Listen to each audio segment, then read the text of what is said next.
Bali pa nga report ngayon tayo alawatin na Mayor ti Badok, Mayor Kalate. Susuporta iti panakaitantan ti barangay and SK elections. Of course naman, signed by the President yan. Detalye ka na ito, manipod ka ni Idol Lauren. IFM News. IFM News.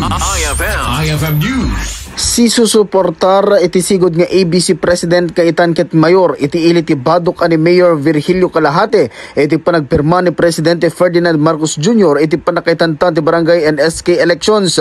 Kuna ti Mayor anapintas launay anapirmaan daytoy alinteg gaputa kalkalpas ti midterm election ket makasagana dagiti concerned agencies kas iti COMELEC para iti daytoy nga eleksyon.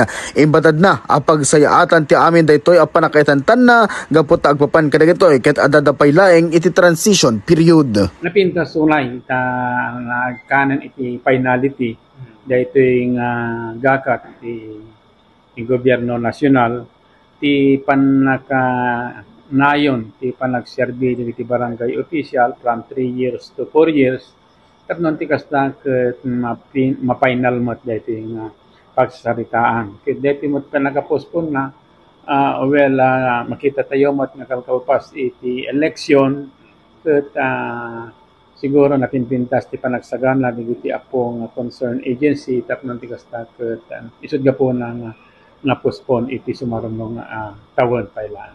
Nupay kasta ket na impanamnama iti Mayor kadagiti amin a residente iti ili ti Badok as susuportar isuna kadagiti amin a proyekto dagiti kapitan iti Badok Ilocos Norte. Para iti IFM News, Idol Lawrence Martinez, Tatak, RMN.